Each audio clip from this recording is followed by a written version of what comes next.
Hello everyone. Last की video हमने start किया था कंप्यूटर का वर्गीकरण, क्लासिफिकेशन ऑफ कंप्यूटर्स। अब ये अलग अलग टाइप के जो कंप्यूटर्स हैं उनको हम देखते हैं विस्तार से। सबसे पहले हम देख रहे थे माइक्रो कंप्यूटर। माइक्रो कंप्यूटर के अंदर हमने देखा था कि बहुत ही छोटे कंप्यूटर्स होते हैं, और इंटेल ने जब माइक्रो प्रोसेसर बना दिया था 1970 में, तब से ये आकार में काफ़ी छोटे हो गए। माइक्रो कंप्यूटर्स है उनको अलग अलग प्रकार बता सकते हैं हम। जैसे डेस्कटॉप कंप्यूटर होता है, ये पर्सनल कंप्यूटर का सबसे ज़्यादा काम में उपयोग होने वाला रूप है। और इस तथ्य के बावजूद कि पीसी को छोटा करके आज लैपटॉप और पामटॉप का आकार दे दिया गया है, फिर भी अधिकांश घरों और व्यापारिक स्थानों पर आपको डेस्कटॉप ही मिलेंगे, क्योंकि सस्ते होते हैं, टिकाऊ होते हैं और ज़्यादा चलते हैं। फिर आता है लैपटॉप। तो पिछले कुछ सालों के अंदर तकनीकी विकास ने माइक्रो कंप्यूटर का आकार इतना सूक्ष्म कर दिया कि इन्हें सफलतापूर्वक इधर उधर ले जाया जा सकता है, और साधारण व्यक्ति भी इनको खरीद कर उपयोग में ला सकता है। ऐसे कंप्यूटरों को लैपटॉप कहा जाता है, और लैपटॉप को कभी कभी हम नोटबुक भी कहते हैं। उसके बाद में आता है पाम टॉप। पाम टॉप होता है वो पोर्टेबल पर्सनल कंप्यूटर है, लैपटॉप से भी हल्का होता है, और यह हैंड हेल्ड ऑपरेटिंग प्रणाली का उपयोग करता है। इसके बाद में आता है tablet. Tablet personal computer, tablet laptop की तरह एक डिवाइस है, परंतु टैबलेट है वो पीसी नोटबुक कंप्यूटर से ज़्यादा सुविधाजनक है, और दोनों ही पोर्टेबल हैं। परंतु प्रयुक्त सॉफ्टवेयर, स्क्रीन आदि की विभिन्नता से दोनों में अंतर है, और टैबलेट पीसी की स्क्रीन पर आप बिना कीबोर्ड की सहायता से लिख सकते हैं, परंतु नोटबुक पर नहीं।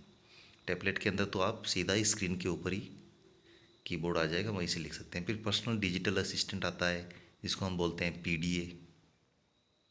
ये एक डिजिटल डायरी भी होती है, पोर्टेबल कंप्यूटर है, लेकिन सभी काम नहीं कर सकता। इसका जो मेन काम होता है वो छोटी छोटी जो सूचनाएं होती है, फ़ोन नंबर, ईमेल, पते आदि को हम, जैसे हमारी डायरी होती है लिखने की, तो इसमें पेन की ज़रूरत नहीं होती, या डिजिटली रूप से स्टोरेज होता है इसके अंदर। वर्क स्टेशन होता है, यह अभियांत्रिकी, तकनीकी और ग्राफिक्स के कार्यों के साथ साथ कंप्यूटर के एकल व्यक्ति के साथ पारस्परिक व्यवहार में भी प्रयोग होता है। अब माइक्रो कंप्यूटर के बाद में आता है मिनी कंप्यूटर। ये होते हैं मध्यम आकार के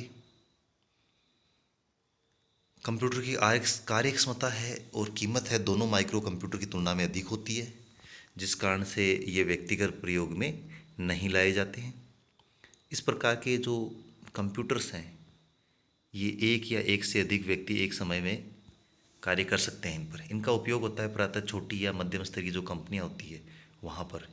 मिनी कंप्यूटर की गति है वो 10 से 30 MIPS मेगा इंस्ट्रक्शंस पर सेकंड होती है, और इसके उदाहरण है HP 9000, RISC 6000, इस तरह के और भी है। इसके बाद में आता है मेन फ्रेम कंप्यूटर। आकार में बहुत बड़े होते हैं। कंप्यूटर की जो कार्य क्षमता है और कीमत है दोनों भी मिनी और माइक्रो कंप्यूटर से ज़्यादा होती है। इसलिए बड़ी जो कंपनियां, बैंक वगैरह होते हैं, सरकारी विभाग होते हैं, वहाँ पर एक केंद्रीय कंप्यूटर के रूप में इनका प्रयोग होता है, और मेन कंप्यूटर को एक्सेस करने के लिए उपयोगकर्ता प्राय नोड का इस्तेमाल करते हैं। अधिकतर कंपनियों में मेन फ्रेम कंप्यूटर का उपयोग भुगतानों का ब्यौरा रखने, बिलों को भेजने, कर्मचारियों का भुगतान करने, उपभोक्ताओं द्वारा खरीदी गई वस्तुओं का ब्यौरा आदि के लिए किया जाता है। इसमें आता है क्रेवन, CDS, साइबर, IBM और भी है। इसके बाद में आता है सुपर कंप्यूटर। सुपर कंप्यूटर है वो सर्वाधिक गति, संग्रह क्षमता और उच्च विस्तार विस्तार वाले होते हैं। इनका आकार एक सामान्य कमरे के बराबर होता है। विश्व का प्रथम सुपर कंप्यूटर है वो क्रे रिसर्च कंपनी द्वारा बनाया गया था 1976 में। विकसित क्रे 1 था। और भारत का पास भी सुपर कंप्यूटर है जिसका नाम है परम। इसका विकास सीडेक ने किया था, और इसका विकसित रूप परम 10,000 भी तैयार कर लिया गया है। सुपर कंप्यूटर का मुख्य उपयोग होता है वो मौसम की भविष्यवाणी करने, एनिमेशन, चलचित्र का निर्माण करने, अंतरिक्ष यात्रा के लिए अंतरिक्ष यात्रियों को अंतरिक्ष में भेजने, बड़ी वैज्ञानिक और शोध प्रयोगशालाओं में वह शोध खोज करने आदि में किया जाता है। इसके अलावा परम है, प्रेम 10,000, क्रे 1, क्रे 2 आदि हैं। तो ये साइज़ के हिसाब से चार तरह के हो गए। इसके बाद में आता है उद्देश्य के आधार पर। उद्देश्य के आधार पर जनरल पर्पज़ कंप्यूटर आता है। ये सामान्य उद्देश्यों की पूर्ति के लिए कंप्यूटर का प्रयोग करते हैं, जैसे दस्तावेज तैयार करना, छापना, डेटाबेस बनाना, शब्द प्रक्रिया तैयार करना आदि। उसके बाद में आता है विशिष्ट कंप्यूटर, जो विशिष्ट उद्देश्य के लिए काम में आता है, जिनका उपयोग होता है अंतरिक्ष विज्ञान, मौसम विज्ञान, उपग्रह संचालन, यातायात नियंत्रण, कृषि विज्ञान, इंजीनियरिंग, भौतिक, रासायनिक विज्ञान में। इसमें प्रयोग किया गया सीपीयू की क्षमता अधिक होती है। फिर अनुप्रयोग के आधार पर आता है तो 3 प्रकार के होते हैं, एनालॉग, डिजिटल और हाइब्रिड। एनालॉग में क्या होता है कि भौतिक मात्राओं जैसे दाब, तापमान, लंबाई, पारे इत्यादि को मापकर उनके परिणाम को अंकों में प्रस्तुत करने के लिए एनालॉग कंप्यूटर का उपयोग किया जाता था, क्योंकि ये कंप्यूटर मात्राओं को अंकों में प्रस्तुत करते हैं, इसलिए इनका उपयोग विज्ञान और इंजीनियरिंग के क्षेत्रों में अधिक किया जाता है। उदाहरण है जैसे स्पीडोमीटर, भूकंप सूचक यंत्र आदि। फिर डिजिटल कंप्यूटर आते हैं, इसमें अंकों की गणना करने के लिए डिजिटल कंप्यूटर का प्रयोग किया जाता है। आधुनिक युग में प्रयुक्त कंप्यूटर है वो डिजिटली हैं।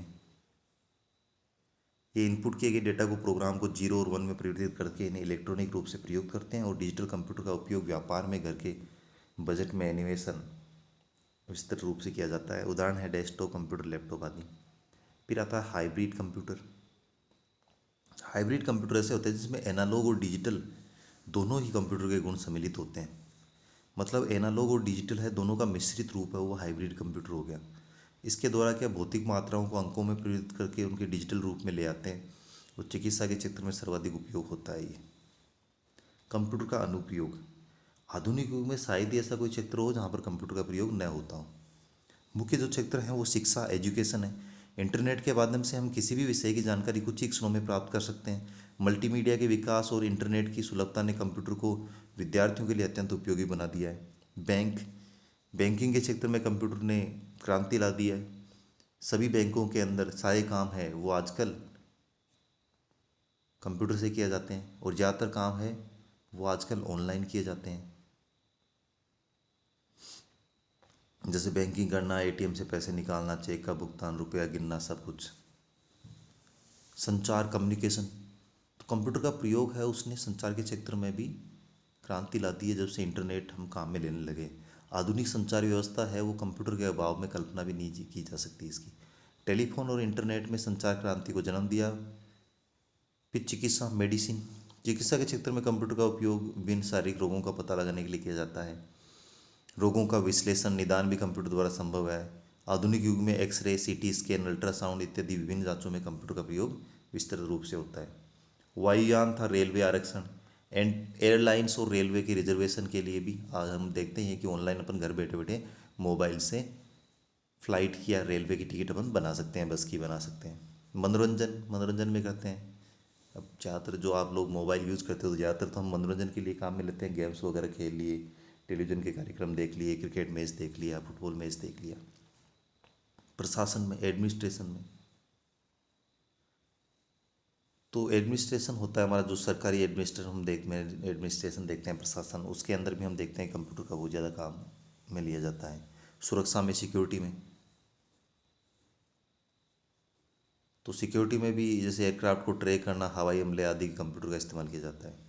वाणिज्य, कॉमर्स, दुकान, बैंक, बीमा, क्रेडिट कंपनी आदि में भी कंप्यूटर का अधिकतम उपयोग करते हैं। कंप्यूटर के बिना काम करना फाइनेंस की दुनिया में असंभव हो गया है।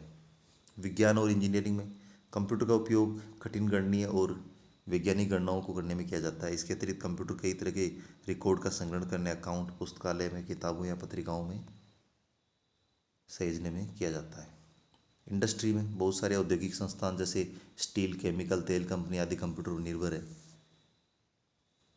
संयंत्र प्रक्रियाओं के वास्तविक नियंत्रण के लिए कंप्यूटर का उपयोग होता है। ठीक है, तो ये सारे उपयोग है, इनको हम एक ये जो चित्र है इसके द्वारा भी हम समझ सकते हैं। ई कॉमर्स हो गया आजकल, आप घर बैठे बैठे कोई भी प्रोडक्ट खरीद सकते हो। तो ई कॉमर्स क्या होता है? इलेक्ट्रॉनिक माध्यम से व्यापार करना। कॉमर्स शब्द है उसका मतलब होता है लेन देन करना, यानी व्यापार करना। अब लेन देन करना है वो कंप्यूटर के थ्रू आप कर रहे हो तो ई कॉमर्स हो गया। डिजिटल जो घड़ी होती है उसके अंदर माइक्रो कंप्यूटर आता है। सर्वप्रथम पंच कार्ड का प्रयोग जोसेफ मेरी ने किया था। इंटीग्रेटेड सर्किट अर्धचालक पदार्थ सिलिकॉन या जर्मेनियम के बने होते हैं। ठीक है, तो जो आईसी आती है इंटीग्रेटेड सर्किट, वो सेमीकंडक्टर जो पदार्थ होते हैं जिसमें सिलिकॉन और जर्मेनियम इनके बने होते हैं। विश्व का सबसे तेज सुपर कंप्यूटर वो आईबीएम का ब्लू जीन है। ठीक है, अभी और आ गया होगा, इसमें जो लिखा हुआ वो हो सकता है पहले का लिखा हुआ बुक। भारत का सबसे तेज कंप्यूटर वो एका है। सबसे छोटे सिलिकॉन चिप पर ट्रांजिस्टरों और अन्य इलेक्ट्रॉनिक उपकरणों के साथ पूर्ण इलेक्ट्रॉनिक सर्किट को इंटीग्रेटेड सर्किट कहते हैं। तो सिलिकॉन चिप है, उसके ऊपर ट्रांजिस्टर भी होते हैं और अलग दूसरे अन्य इलेक्ट्रॉनिक उपकरण भी होते हैं, वो सब साथ में एक साथ हम देखते हैं, उनको तो हम बोलते हैं इंटीग्रेटेड सर्किट, आईसी। अब कंप्यूटर का आर्किटेक्चर, तो कंप्यूटर का आर्किटेक्चर हम देखेंगे नेक्स्ट वीडियो में। Thank you for watching.